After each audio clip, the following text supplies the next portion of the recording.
नमस्कार, मी विलास बडे. न्यूज 18 लोकमतच्या या बुलेटिनमध्ये आपल्या सगळ्यांचं स्वागत. बुलेटिनच्या सुरुवातीला बातमी जालन्यातून. महाराष्ट्राचे डोळे दिपवणारा कुबीराचा खजिना जालन्यात समोर आला, पण हा खजिना काळा आहे. जालन्यात आयकर विभागाने टाकलेल्या धाडीत प्रचंड मोठं घबाड हाती लागलंय. या धाडीत इतक्या नोटा मिळाल्यात की त्या बँकेत नेऊन मोजाव्या लागल्या. तर 390 कोटींची बेहिशेबी मालमत्ता आढळल्याचा दावा करण्यात येतोय. पाहूया या संदर्भातला खास रिपोर्ट.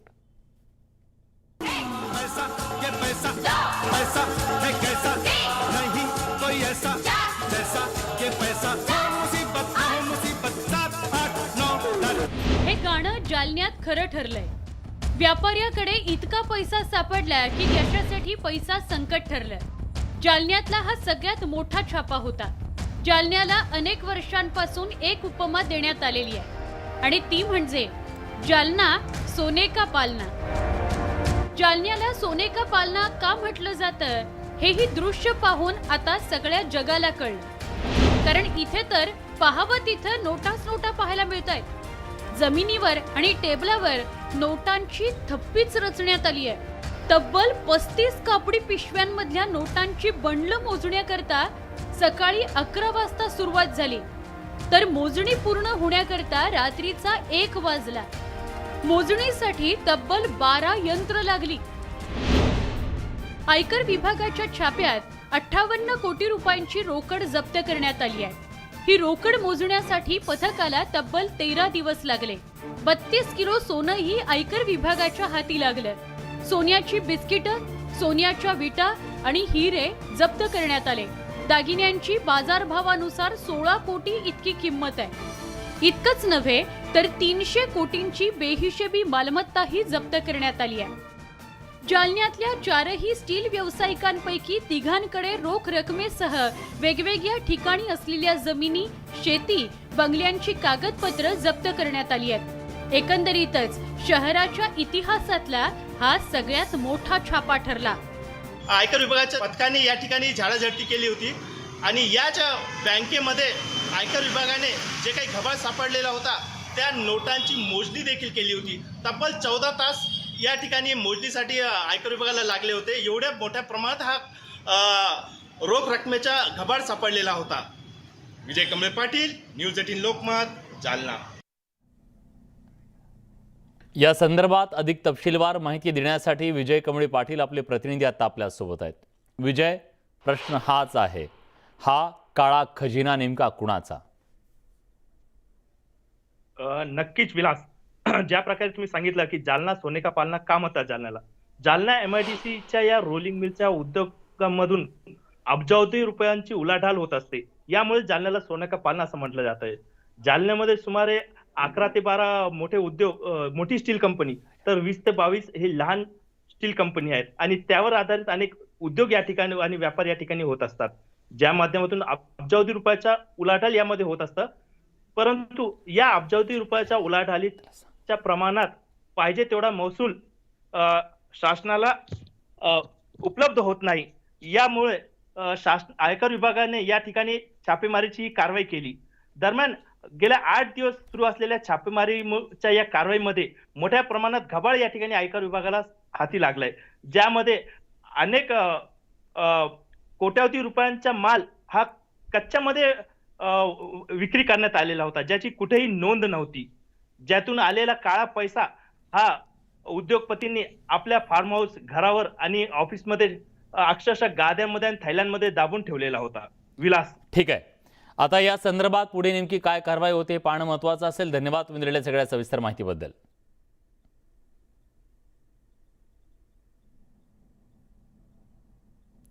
तर जालन्यामध्ये सापडलेलं हे शेकडो कोटींचं घबाड अक्षरशः सगळ्यांनाच तोंडात बोट घालायला लावणारं आहे.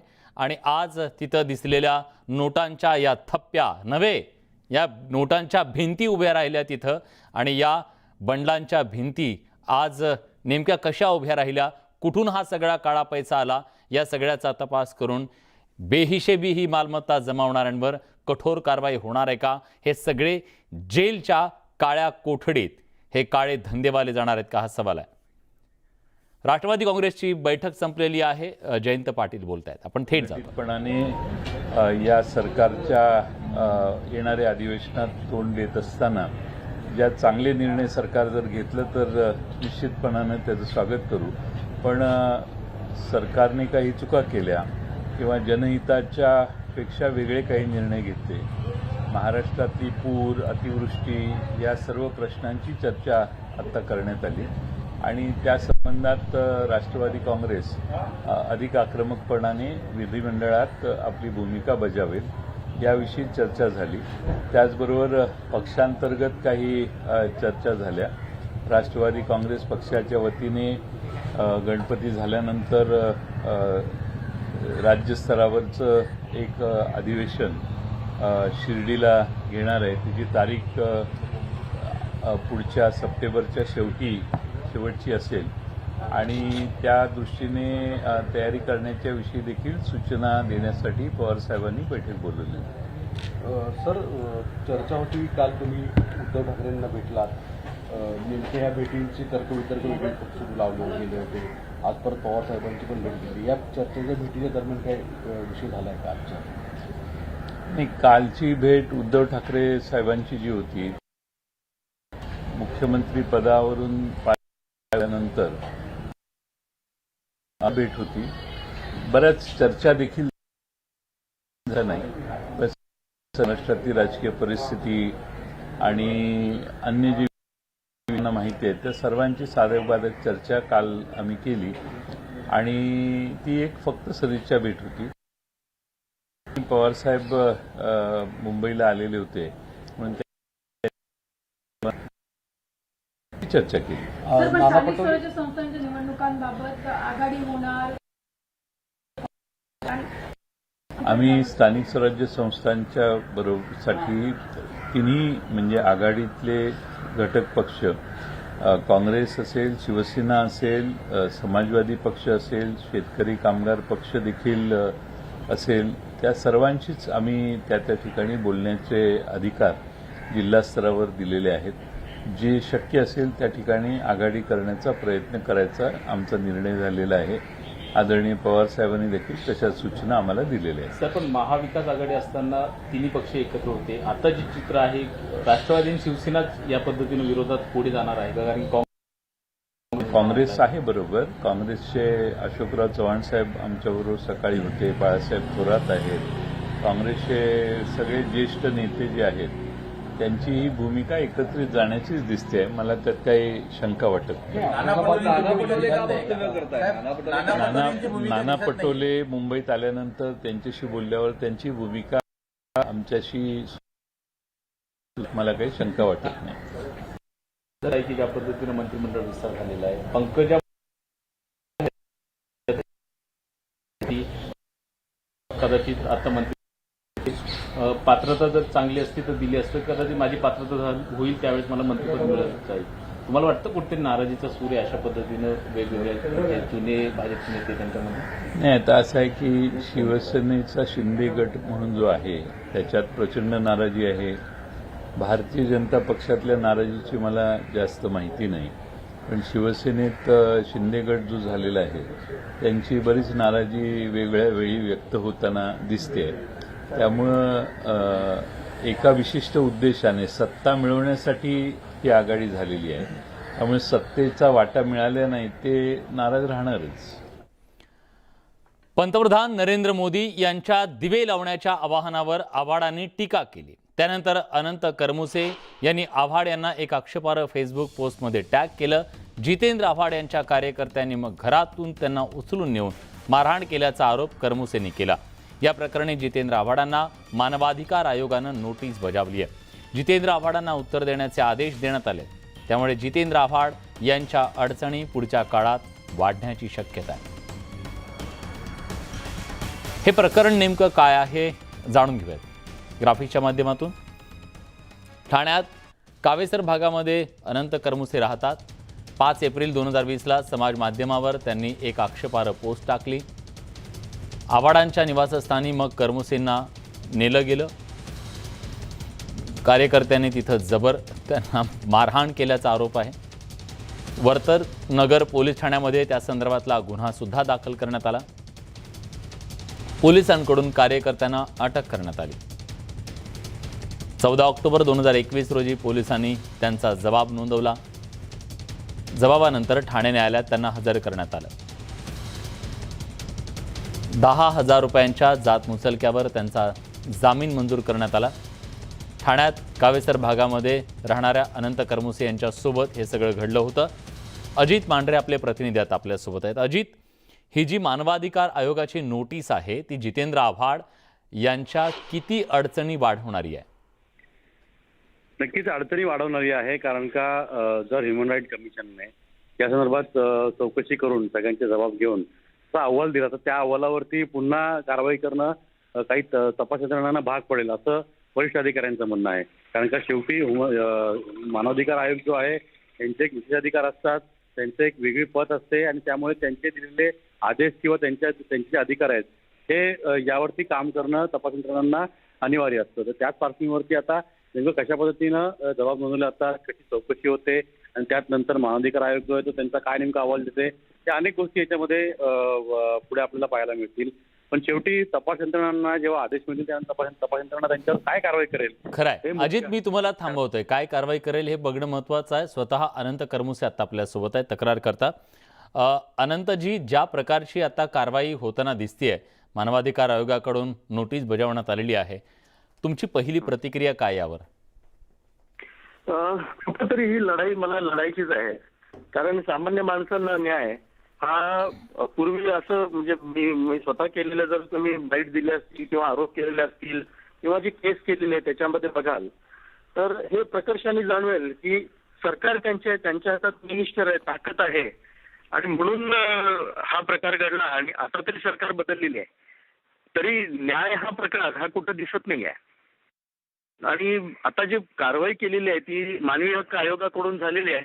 मी समाधानी आहे की कुठेतरी जाऊन कुठल्या तरी कायद्याच्या संस्थेला, स्वायत्त संस्थेला असं वाटलं की खरंच अन्याय झालेला आहे आणि याच्यावरती काहीतरी कारवाई व्हावी लागेल म्हणून त्यांनी असा निर्णय माझ्या बाजूने दिलेला आहे. त्याच्यात कुठेतरी समाधान आहे थोडंफार. बरं, पण तुम्हाला असं वाटतं ही न्यायालयीन लढाई किंवा तुम्ही जी न्यायाची लढाई असं म्हणू आपण, ही न्यायाची लढाई लढत असताना तुम्हाला अनेक अडचणींचा सामना करावा लागला. सत्ता त्यांच्या सोबत होती, पण आता सत्ता तुमच्या सोबत आहे, त्याचा फायदा होईल तुम्हाला?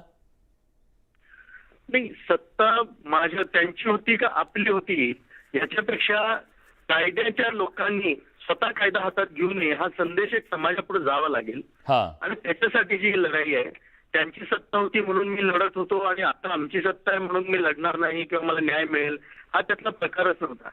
कुठेतरी एक समाजाला संदेश जावा की तुम्ही माघार घेऊ नका, न्याय तुमचाच असेल जर तुमच्या न्याय देवतेवरती किंवा या संविधानावरती विश्वास असेल. आशा करूया की तुम्ही ज्या न्यायासाठी झगडताय तो न्याय तुम्हाला मिळेल. धन्यवाद तुम्ही दिलेल्या सगळ्या सविस्तर प्रतिक्रियेच्या बद्दल. याच संदर्भात आम्ही जितेंद्र आव्हाड यांची प्रतिक्रिया सुद्धा जाणून घेण्याचा प्रयत्न केला, पण ती नोटीस अजून आपल्यापर्यंत पोहोचलेली नाहीये. ती पोहोचल्यानंतर त्याच्याबद्दल आपण वक्तव्य करू असं जितेंद्र आव्हाड यांनी स्पष्ट केलंय.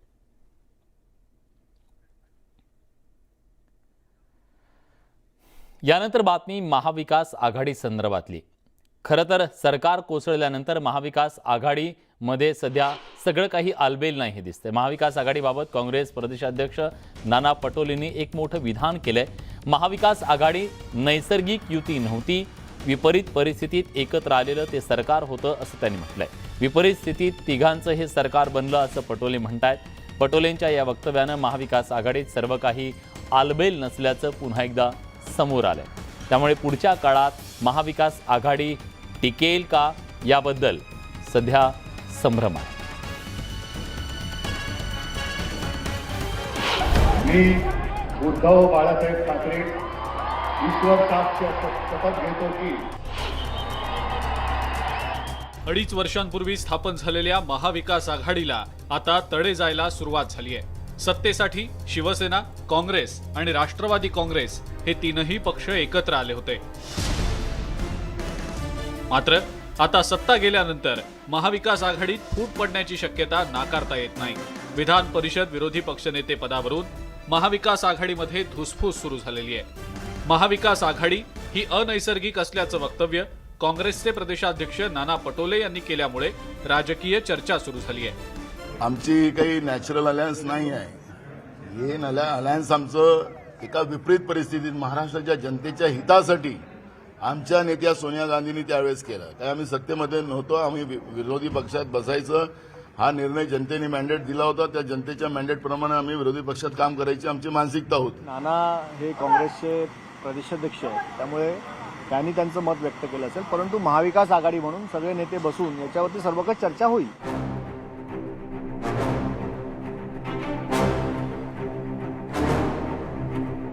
दोन 2019च्या विधानसभा निवडणुकीनंतर सत्ता वाटपावरून भाजपशी बिनसल्यामुळेच शिवसेनेनं महाविकास आघाडीची वाट धरली होती. दोन्ही काँग्रेसच्या मदतीनं शिवसेनेनं सरकार स्थापन केलं होतं.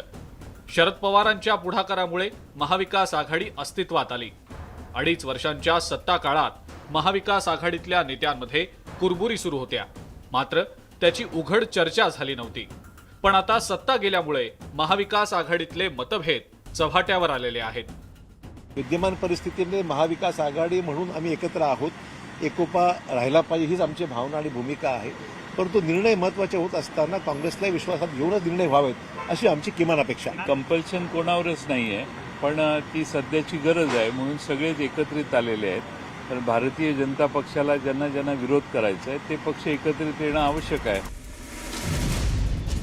विधान परिषद विरोधी पक्ष नेते पदावरून महाविकास आघाडीमध्ये बिब्बा पडलाय. मात्र भविष्यात महाविकास आघाडी कायम राहावी अशी भूमिका दोन्ही काँग्रेसच्या नेत्यांनी घेतली आहे. पण राज्यात सत्तांतरानंतर बदललेल्या राजकीय समीकरणांच्या पार्श्वभूमीवर महाविकास आघाडी कायम राहणार का, हाच खरा प्रश्न आहे. Bureau report, news 18 Lokmat. यानंतर बातमी भाजपच्या गोटातून आहे. मंत्रिमंडळात स्थान न मिळाल्यानं अनेक जण नाराज असल्याचं समोर आलं. त्यात मंत्रिमंडळ विस्तारात पंकजा मुंडे यांना स्थान मिळणार अशी चर्चा होती, पण प्रत्यक्षात पंकजा मुंडे यांना स्थान देण्यात आलं नाही. त्यामुळे पंकजा मुंडे यांची खतखत पुन्हा समोर आली आहे. मंत्रिमंडळात स्थान का मिळालं नाही यावर बोलताना पंकजा मुंडेंनी माझी पात्रता नसेल म्हणून मला मंत्रिपद दिलं नसेल असं पंकजा मुंडे यांनी वक्तव्य केलेलं आहे. नाराजी त्यांची या निमित्तानं पुन्हा एकदा समोर आली आहे. मग तेवढी माझी पात्रता नसेल, अजून पात्रतेचे लोक असतील तर माझी पात्रता नसेल, ती वाढेल, त्यांना वाटेल माझी पात्रता तेव्हा देतील. त्याच्याबद्दल मला काही आक्षेप नाही. चर्चा होतात मीडियातून, चर्चा होतात माझ्या कार्यकर्त्यांमधनं. आता कार्यकर्ते पण माझे शांत बसले, मी पण शांत बसले आणि मला असं वाटतं की त्यांना जेव्हा वाटेल की ज्याची पात्रता आहे त्यांना ते देतील. त्यामुळे त्याच्यामध्ये माझा काही रोल असण्याचं कारण नाही. ओबीसीच्या आरक्षणाचा विषय हा अत्यंत परत दुर्लक्षित झाला दुर्दैवाने. तर ह्या सरकारकडून ही अपेक्षित नाही. त्यांनी ओबीसीचं आरक्षण जे गेलं आता सुप्रीम कोर्टामध्ये त्याच्याबद्दल जोरात प्रयत्न करून ते मिळवावं, नाही तर मग आम्ही एवढ्या वर्ष केलेल्या आमच्या लढ्याला काही अर्थ राहणार नाही. आणि म्हणून ओबीसीच्या आरक्षणाची रक्षा आज त्या बंधनात सरकारने अडकावं एवढी विनंती मी सरकारला आणि माझे बंधू जानकरही करतो. एकदा स्वागत. रक्षाबंधनच्या तुम्हाला सगळ्यांना शुभेच्छा. त्या संदर्भातल्या बातम्या. महाराष्ट्राच्या राजकारणातले दादा नेते अशी अजितदादांची ओळख आहे आणि ताई म्हणजेच खासदार सुप्रिया सुळे यांनी आज रक्षाबंधन साजरं केलं. त्यांच्या मुलीनं पार्थ पवारांना राखी बांधत रक्षाबंधन साजरा केलं.